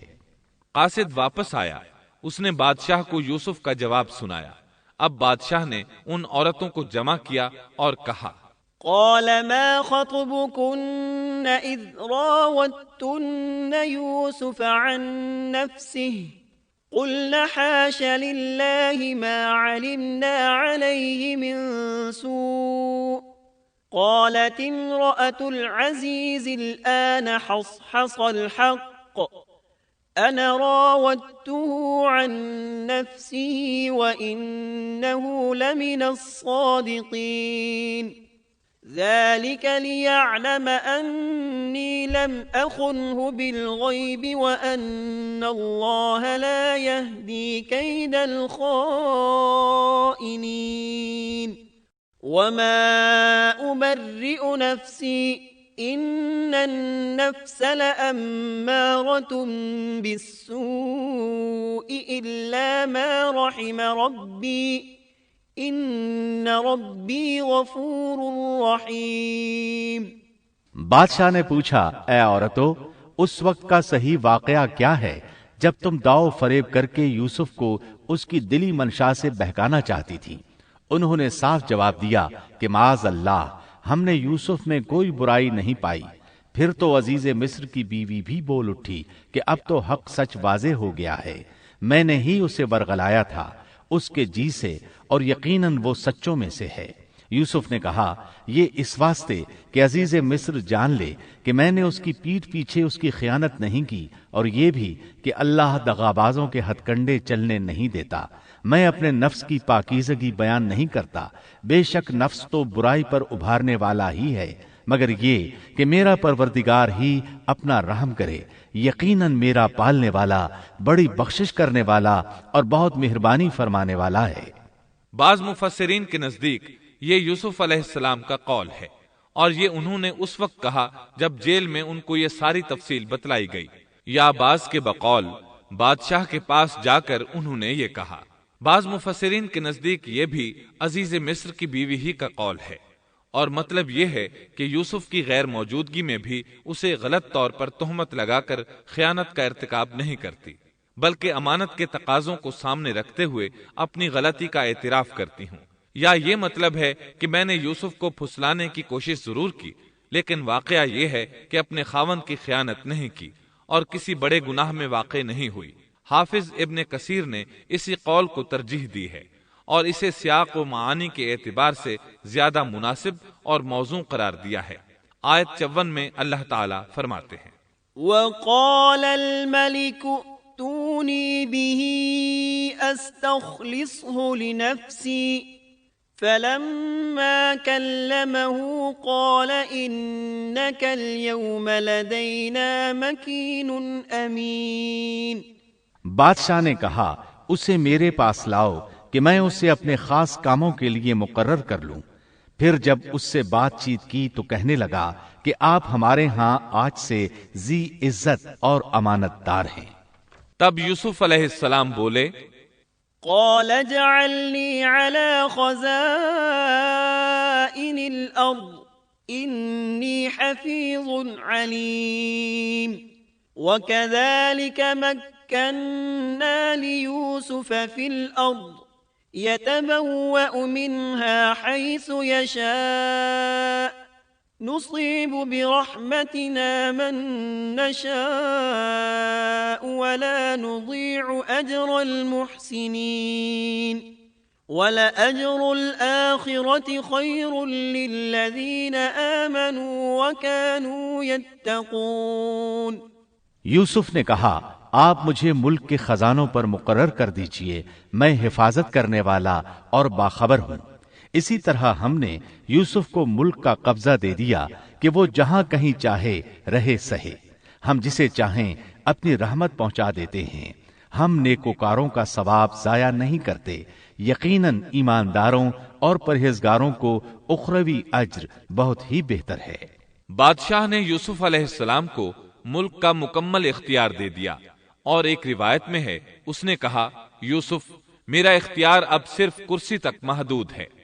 اس طرح تمام معاملات یوسف علیہ السلام کے اختیار میں آ گئے اور خیر و برکت کے سال شروع ہو گئے۔ یوسف علیہ السلام نے ان سالوں سے خوب فائدہ اٹھایا، ہر طرف بھلائی ہی بھلائی ہو گئی، غلے کی فراوانی ہو گئی، جس طرح یوسف علیہ السلام چاہتے تھے اسی طرح خرچ کیا جاتا تھا۔ پھر اس طرح 7 سال ختم ہو گئے اور قحط کے سال شروع ہو گئے۔ اس قحط نے نہ صرف مصر کو بلکہ فلسطین وغیرہ کے علاقوں کو بھی اپنی لپیٹ میں لے لیا۔ اب چونکہ مصر بہت زیادہ خوشحال تھا، یوسف علیہ السلام نے 7 سال تک غلے کو بچا بچا کر رکھا تھا، اس لیے لوگ مصر آنا شروع ہو گئے۔ فلسطین میں بھی غلہ ختم ہو گیا۔ یعقوب علیہ السلام اور ان کے بیٹوں تک بھی قحط کے اثرات پہنچ گئے، بلکہ ان کے علاقے میں قحط شدید ہو گیا۔ تلاش کے باوجود غلہ نہیں ملتا تھا، ملتا بھی تھا تو بہت مہنگا۔ فلسطین میں خبر پہنچی کہ مصر کا بادشاہ پرانی قیمت پر غلہ دے رہا ہے۔ یہ خبر اس لیے پہنچی کہ یوسف علیہ السلام پرانی قیمت پر غلہ فروخت کر رہے تھے، چنانچہ فلسطین سے غلہ خریدنے کے لیے قافلے مصر آنے لگے۔ یوسف علیہ السلام پرانی قیمت پر غلہ ضرور دیتے، لیکن ایک آدمی کو صرف اتنا دیتے جتنا ایک اونٹ اٹھا سکتا، اس سے زیادہ نہ دیتے، تاکہ تاجر لوگ مال سٹاک کر کے مہنگا نہ بیچیں۔ اس لیے جو غلہ خریدتا تھا اس کے لیے ضروری تھا کہ اپنے گھر والوں کو ساتھ لائے۔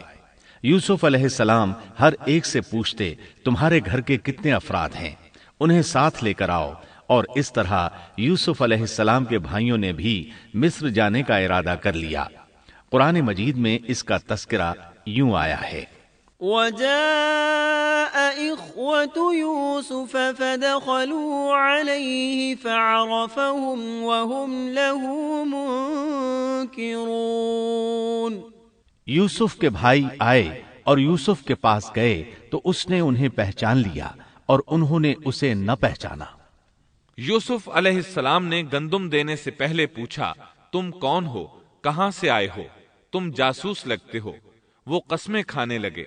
آپ نے پوچھا تمہارا باپ کون ہے، تم کتنے بھائی ہو، کیا تمہارا کوئی اور بھائی بھی ہے، تمہارا کوئی بھائی فوت تو نہیں ہو گیا؟ اس طرح آپ نے ان سے مکمل تفصیل پوچھی، انہوں نے اپنے بارے میں بتا دیا۔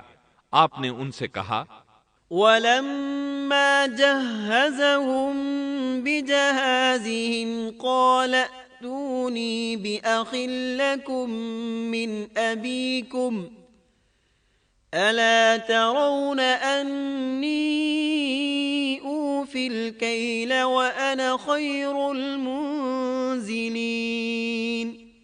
اور جب اس نے ان کے لیے سامان تیار کر دیا تو کہا کہ تم میرے پاس اپنے اس بھائی کو بھی لانا جو تمہارے باپ کی طرف سے ہے، کیا تم نے نہیں دیکھا کہ میں پورا ناپ کر دیتا ہوں اور میں ہوں بھی بہترین مہمانی کرنے والوں میں۔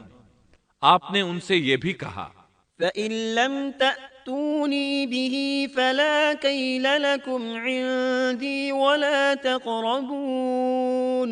قالوا سنراود عنه أباه وإنا لفاعلون۔ پس اگر تم اسے میرے پاس لے کر نہ آئے تو میری طرف سے تمہیں کوئی ناپ بھی نہ ملے گا، بلکہ تم میرے قریب بھی نہ پھٹکنا۔ انہوں نے کہا اچھا، ہم اس کے والد سے تذکرہ کریں گے اور پوری کوشش کریں گے۔ پھر یوسف علیہ السلام نے اپنے غلاموں سے کہا وقال لفتيانه اجعلوا بضاعتهم في رحالهم لعلهم يعرفونها إذا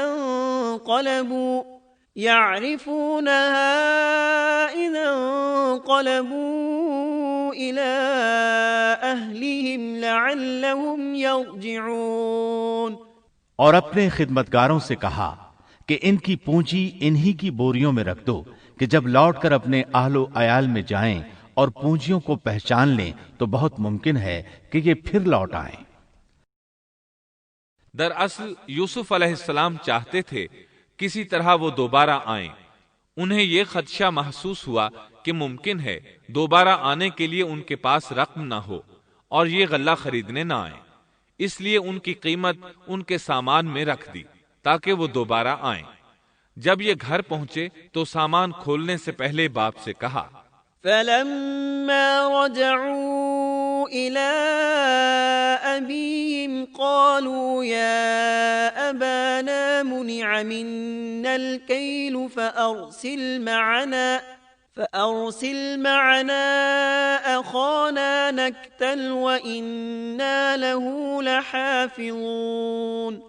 جب یہ لوگ لوٹ کر اپنے والد کے پاس گئے تو کہنے لگے، ہم سے تو غلے کا پیمانہ روک لیا گیا، اب آپ ہمارے ساتھ ہمارے بھائی کو بھیجیے کہ ہم پیمانہ بھر کر لائیں، ہم اس کی نگہبانی کے ذمہ دار ہیں۔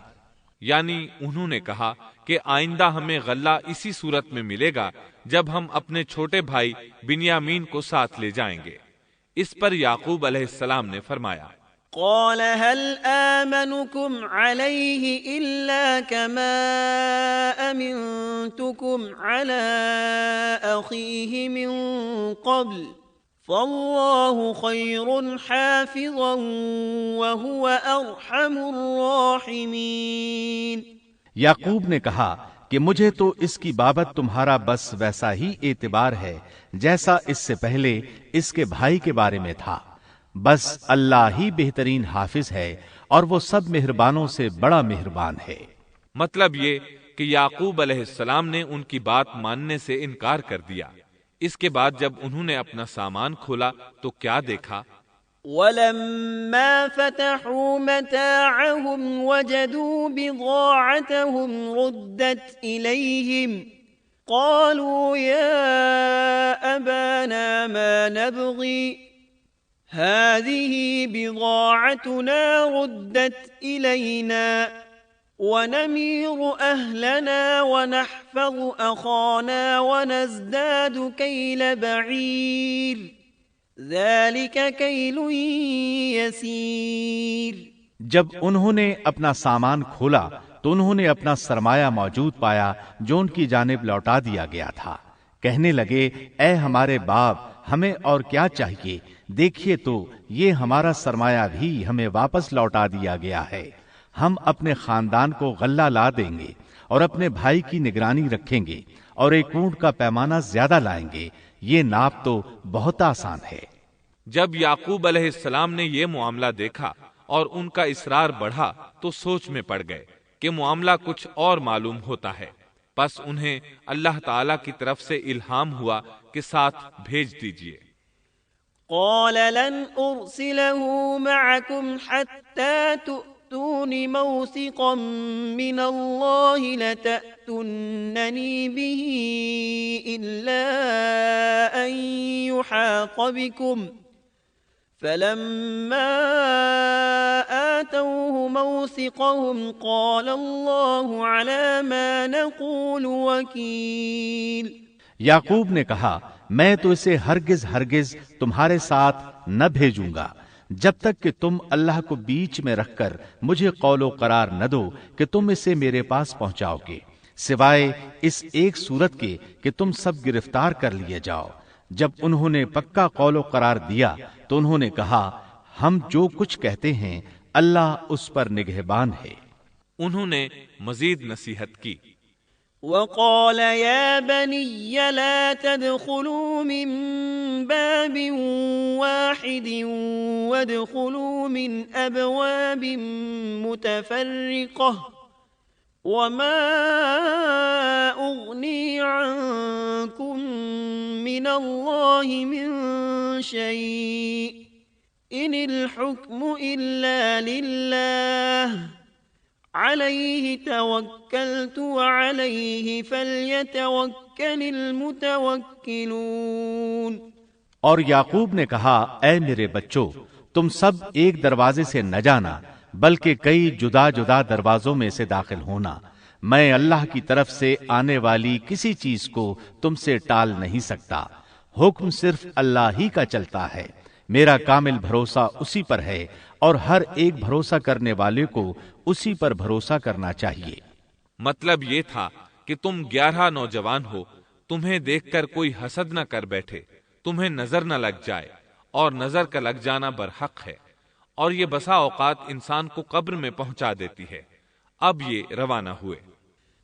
ولما دخلوا من حيث أمرهم أبوهم ما كان يغني عنهم من الله من شيء إلا حاجة في نفس يعقوب قضاها وَإِنَّهُ لَذُو عِلْمٍ لِّمَا عَلَّمْنَاهُ وَلَكِنَّ أَكْثَرَ النَّاسِ لَا يَعْلَمُونَ۔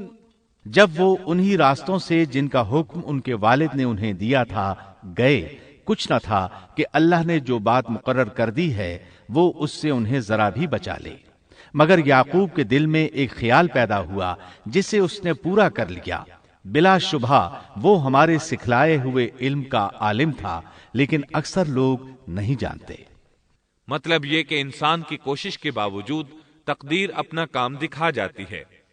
عطا رحمت اللہ علیہ فرماتے ہیں کہ یعقوب علیہ السلام کے بارے میں یہ جو فرمایا کہ اس کے پاس ہمارا دیا ہوا علم تھا، اس کا مطلب یہ ہے کہ یعقوب علیہ السلام جو بھی بات کرتے تھے اس میں اللہ کا ذکر ہوتا اور غور و فکر کے بعد بات کرتے، پہلے اللہ کا نام لیتے، اور یہی ان کا علم تھا۔ یوسف علیہ السلام کے بھائی گئے اور دربار میں حاضر ہوئے۔ آپ نے معمول کے مطابق ان کی رہائش کا انتظام کیا، ہر 2 کو ایک کمرہ دیا۔ اس طرح بنیامین اکیلے بچ گئے۔ یوسف علیہ السلام نے فرمایا، چلو اسے ادھر میرے پاس چھوڑ جاؤ۔ جب وہ چلے گئے تو یوسف علیہ السلام نے انہیں گلے سے لگا لیا۔ ولما دخلوا على يوسف آوى إليه أخاه قال إني أنا أخوك فلا تبتئس بما كانوا يعملون۔ یہ سب جب یوسف کے پاس پہنچ گئے تو اس نے اپنے بھائی کو اپنے پاس جگہ دی اور کہا کہ میں تیرا بھائی یوسف ہوں، بس یہ جو کچھ کرتے رہے اس کا کچھ رنج نہ کر۔ مطلب یہ کہ وہ بنیامین کو بھی ستاتے رہے۔ اس کے بعد یوسف علیہ السلام نے کیا کیا، اس کا ذکر سورہ یوسف آیت 70 تا 77 میں سنیے۔ فلما جهزهم بجهازهم جعل السقاية في رحل أخيه ثم أذن مؤذن أيتها العير إنكم لسارقون قالوا وأقبلوا عليهم ماذا تفقدون قالوا نفقد صواع الملك ولمن جاء به حمل بعير وأنا به زعيم قالوا تالله لقد علمتم ما جئنا لنفسد في الأرض وما كنا سارقين قالوا فما جزاؤه إن كنتم كاذبين قالوا جزاؤه من وجد في رحله فهو جزاؤه كذلك نجزي الظالمين۔ پھر جب انہیں ان کا سامان اسباب ٹھیک ٹھاک کر کے دیا تو اپنے بھائی کے سامان میں پانی پینے کا پیالہ رکھ دیا۔ پھر ایک آواز دینے والے نے پکار کر کہا کہ اے قافلے والو، تم لوگ تو چور ہو۔ انہوں نے ان کی طرف منہ پھیر کر کہا کہ تمہاری کیا چیز کھوئی گئی ہے؟ جواب دیا کہ شاہی پیالہ گم ہے، جو اسے لے آئے اسے 1 اونٹ کے بوجھ کا غلہ ملے گا، اس وعدے کا میں ضامن ہوں۔ انہوں نے کہا اللہ کی قسم، تم کو خوب علم ہے کہ ہم ملک میں فساد پھیلانے کے لیے نہیں آئے اور نہ ہم چور ہیں۔ انہوں نے کہا اچھا چور کی کیا سزا ہے اگر تم جھوٹے ہو؟ جواب دیا کہ اس کی سزا یہی ہے کہ کہ جس کے اسباب میں سے پایا جائے وہی اس کا بدلہ ہے۔ ہم تو ایسے ظالموں کو یہی سزا دیا کرتے ہیں۔ فبدأ بأوعيتهم قبل وعاء أخيه ثم استخرجها من وعاء أخيه كذلك كدنا ليوسف ما كان ليأخذ أخاه في دين الملك إلا أن يشاء الله نرفع درجات من نشاء وفوق كل ذي علم عليم قالوا إن يسرق فقد سرق أخ له من قبل فأسرها يوسف في نفسه ولم يبدها لهم قال أنتم شر مكانا والله أعلم بما تصفون۔ بس یوسف نے ان کے سامان کی تلاشی شروع کی اپنے بھائی کے سامان کی تلاشی سے پہلے، پھر اس پیمانے کو اپنے بھائی کے سامان سے نکالا۔ ہم نے یوسف کے لیے اسی طرح یہ تدبیر کی۔ اس بادشاہ کے قانون کی روح سے یہ اپنے بھائی کو نہیں روک سکتا تھا مگر یہ کہ اللہ کو منظور ہو۔ ہم جس کے چاہیں درجے بلند کر دیں۔ ہر ذی علم پر فوقیت رکھنے والا دوسرا ذی علم موجود ہے۔ انہوں نے کہا کہ اگر اس نے چوری کی تو کوئی تعجب کی بات نہیں، اس کا بھائی بھی پہلے چوری کر چکا ہے۔ یوسف نے اس بات کو اپنے دل میں رکھ لیا اور ان کے سامنے بالکل ظاہر نہ کیا۔ کہا کہ تم بڑے بدقماش ہو اور جو تم بیان کرتے ہو اسے اللہ ہی خوب جانتا ہے۔ اب وہ بادشاہ یعنی یوسف علیہ السلام کی منت سماجت کرنے لگے۔ قالوا يا أيها العزيز إن له أبا شيخا كبيرا فخذ أحدنا مكانه إنا نراك من المحسنين قال معاذ الله أن نأخذ إلا من وجدنا متاعنا عنده إنا إذا لظالمون فلما استيئسوا منه خلصوا نجيا قال كبيرهم ألم تعلموا أن أباكم قد أخذ عليكم موثقا من الله ومن قبل ما فرطتم في يوسف فلن أبرح الأرض حتى يأذن لي أبي أو يحكم الله لي وَهُوَ خَيْرُ الْحَاكِمِينَ۔ انہوں نے کہا کہ اے عزیز مصر، اس کے والد بڑی عمر کے بالکل بوڑھے شخص ہیں، آپ اس کے بدلے ہم میں سے کسی کو لے لیجئے، ہم دیکھتے ہیں کہ آپ بڑے نیک نفس ہیں۔ یوسف نے کہا کہ ہم نے جس کے پاس اپنی چیز پائی ہے اس کے سوا دوسرے کی گرفتاری کرنے سے اللہ کی پناہ چاہتے ہیں، ایسا کرنے سے تو ہم یقیناً ناانصافی کرنے والے ہو جائیں گے۔ جب وہ اس سے مایوس ہو گئے تو تنہائی میں بیٹھ کر مشورہ کرنے لگے۔ ان میں جو سب سے بڑا تھا اس نے کہا تمہیں معلوم نہیں کہ تمہارے والد نے تم سے اللہ کی قسم لے کر پختہ قول قرار لیا ہے اور اس سے پہلے یوسف کے بارے میں تم کوتاہی کر چکے ہو، پس میں تو اس سرزمین سے نہ ٹلوں گا جب تک کہ والد صاحب خود مجھے اجازت نہ دیں یا اللہ میرے اس معاملے کا فیصلہ کر دے، وہی بہترین فیصلہ کرنے والا ہے۔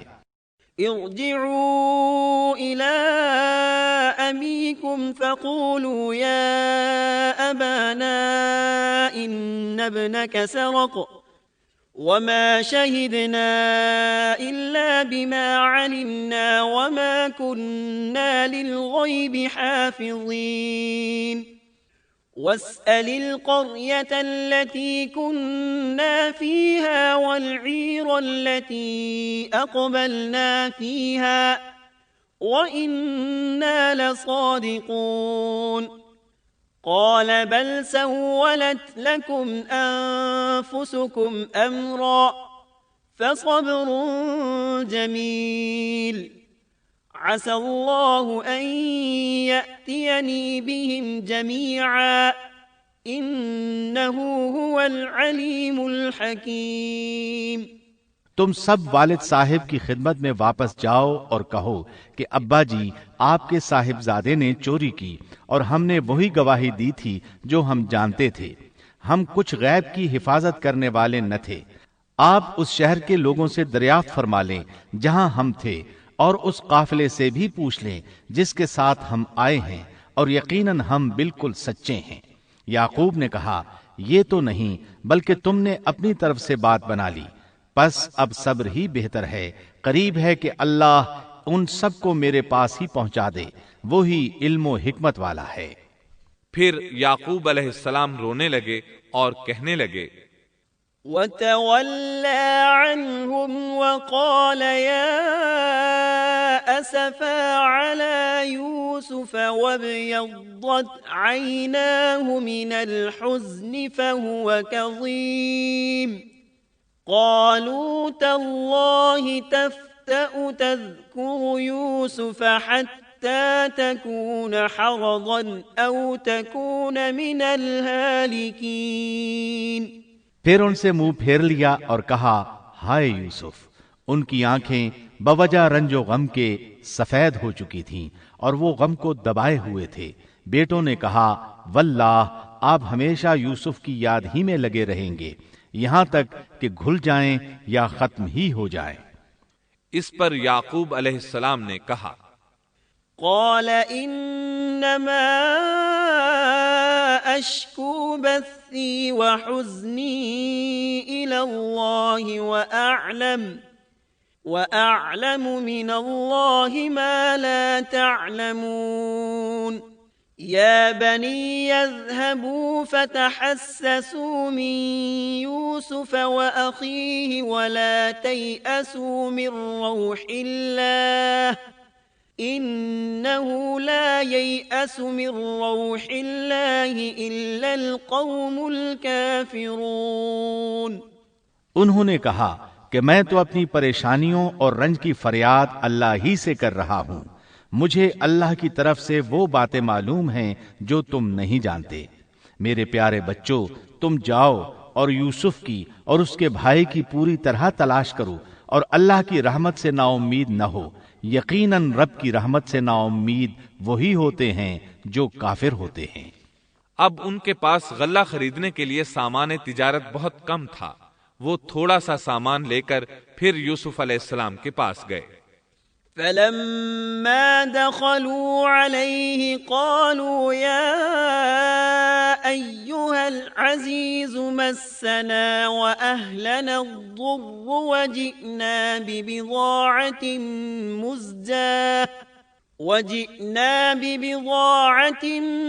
مزجاة فأوف لنا الكيل وتصدق علينا ان اللہ یجزی المتصدقین۔ پھر جب یہ لوگ یوسف کے پاس پہنچے تو کہنے لگے کہ اے عزیز، ہم کو اور ہمارے خاندان کو دکھ پہنچا ہے، ہم حقیر پونجی لائے ہیں، پس آپ ہمیں پورے غلے کا ناپ دیجئے اور ہم پر خیرات کیجئے، اللہ خیرات کرنے والوں کو بدلہ دیتا ہے۔ اب برادران یوسف ان کے سامنے رسوائی کے درجے تک پہنچ گئے، چنانچہ یوسف علیہ السلام نے انہیں زیادہ پریشان کرنا مناسب نہ سمجھا اور اپنا مکمل تعارف کروا دیا۔ قال هل علمتم ما فعلتم بيوسف وأخيه إذ أنتم جاهلون قالوا أئنك لأنت يوسف قال أنا يوسف وهذا أخي قد من الله علينا إنه من يتق ويصبر فإن الله لا يضيع أجر المحسنين قالوا تالله لقد آثرك الله علينا وإن كنا لخاطئين قال لا تثريب عليكم اليوم يغفر الله لكم وهو أرحم الراحمين اذهبوا بقميصي هذا فألقوه على وجه أبي يأت بصيرا وأتوني بأهلكم أجمعين۔ یوسف نے کہا جانتے بھی ہو کہ تم نے یوسف اور اس کے بھائی کے ساتھ اپنی نادانی کی حالت میں کیا کیا؟ انہوں نے کہا واقعی تو ہی یوسف ہے۔ جواب دیا کہ ہاں میں یوسف ہوں اور یہ میرا بھائی ہے۔ اللہ نے ہم پر فضل و کرم کیا۔ بات یہ ہے کہ جو بھی پرہیزگاری اور صبر کرے تو اللہ کسی نیکوکار کا اجر ضائع نہیں کرتا۔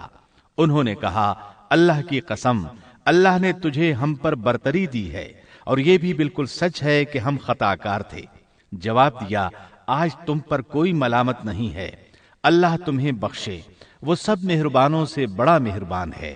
میرا یہ کرتا تم لے جاؤ اور اسے میرے والد کے منہ پر ڈال دو کہ وہ دیکھنے لگیں، اور اپنے خاندان کو میرے پاس لے آؤ۔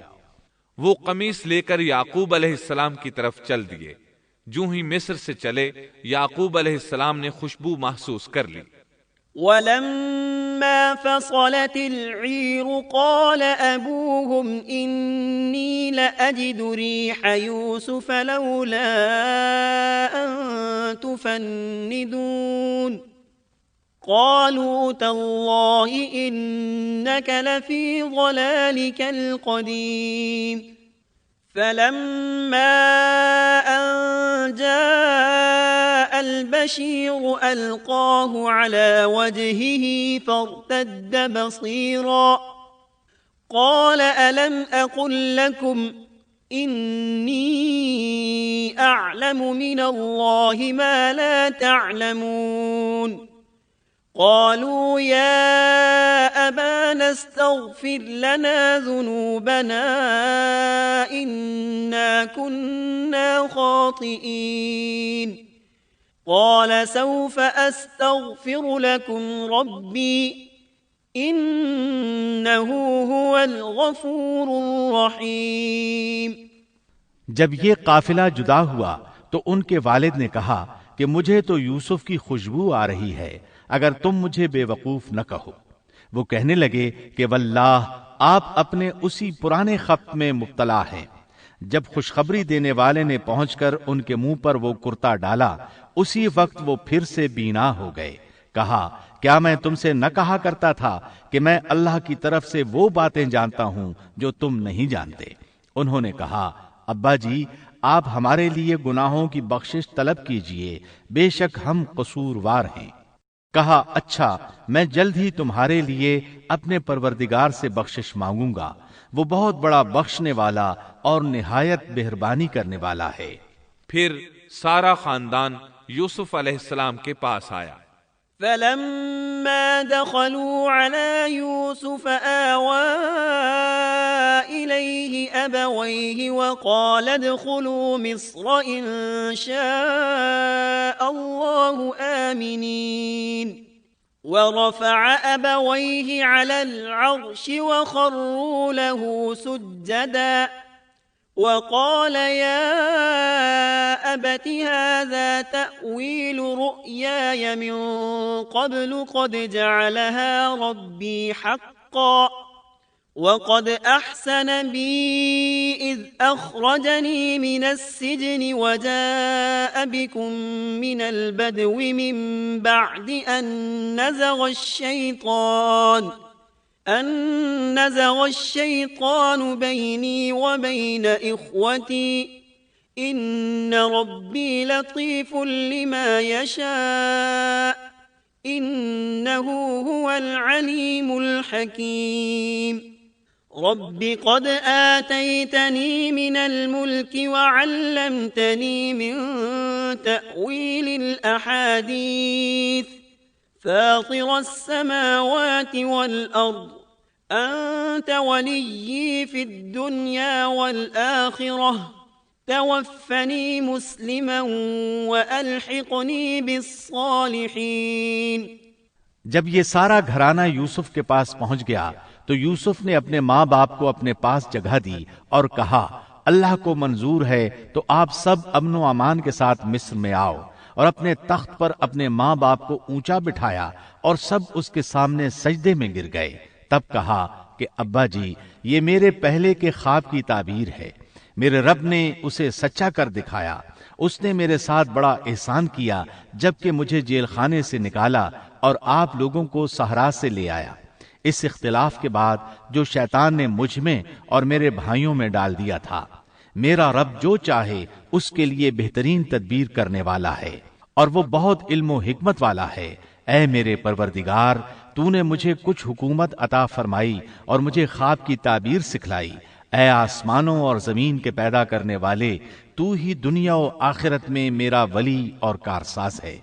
تو مجھے اسلام کی حالت میں فوت کر اور نیکوں میں ملا دے۔